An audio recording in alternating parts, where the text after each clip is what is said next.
There are signs from Moscow that diplomacy should continue.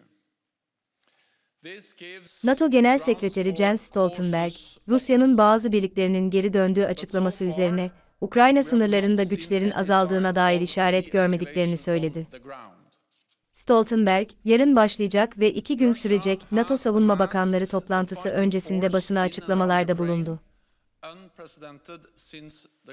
Rusya Savunma Bakanlığı'nın tatbikatlar kapsamında görevlerini tamamlayan bazı askeri birliklerin, bağlı bulundukları üslere dönmeye başladıklarını duyurduğunu hatırlatılan Stoltenberg, şu ana kadar sahada herhangi bir gerileme görmedik.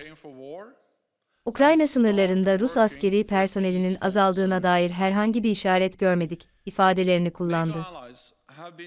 Stoltenberg, ancak Rusya'nın yaptıklarını ve Moskova'dan gelen ve temkinli bir iyimserlik sağlayan, diplomatik çabalara devam etme istekliliğine ilişkin işaretleri izlemeyi ve yakından takip etmeyi sürdüreceğiz, dedi. Geçen bahardan bu yana sahada hareket halinde güçler gördüklerini, bu hareketin, gerçek bir gerilimi azaltmayı temsil etmediğini vurgulayan Stoltenberg, Rusya'nın birlikleri çekse de ekipmanı geride bıraktığının ve bunun çok hızlı şekilde takviye edebilir olduğunun altını çizdi. Stoltenberg, görmemiz gereken şey, birliklerin ciddi ölçüde geri çekilmesi ve bu sırada geride ağır teçhizat bırakmamasıdır, şeklinde konuştu. We sent concrete proposals for a substantive agenda. To listen to the Russian concerns, share ours, and look for common ground. We are ready to discuss NATO-Russia relations, European security, including the situation in and around Ukraine, and risk reduction, transparency, and arms control. But we will not compromise on our core principles. Every nation has the right to choose its own path. And there will never be first-class and second-class members of NATO. We are all NATO allies. We have stepped up deterrence and defense across the lines to remove any room for misunderstanding or miscalculation. We have deployed more troops, planes and ships to the eastern part of the alliance, increased the readiness of our NATO response force, and boosted our battle groups in the Baltic region.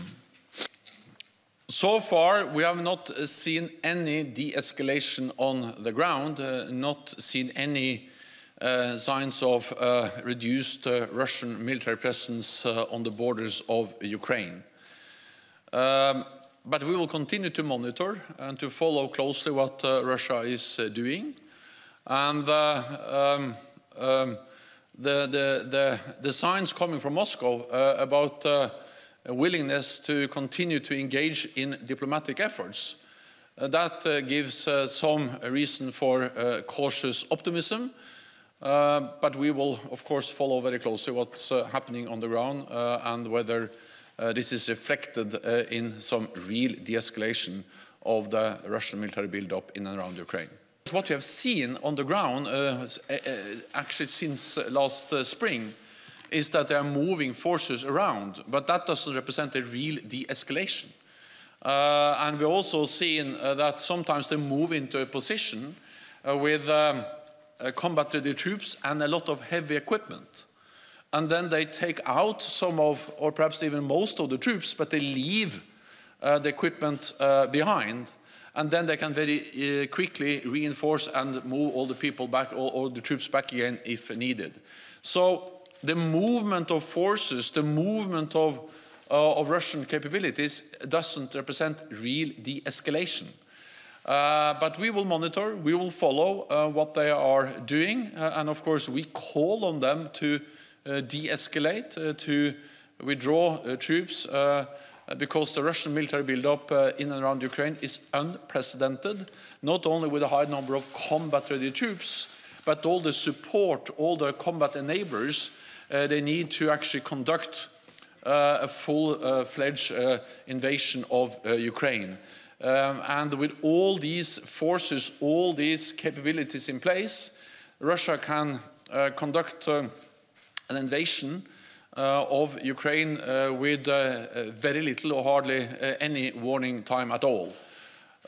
So we follow this, but at the same time we believe there is some ground for cautious optimism based on the signs coming from Moscow that they are interested in continuing diplomatic efforts and to sit down with NATO and NATO allies to find a political solution.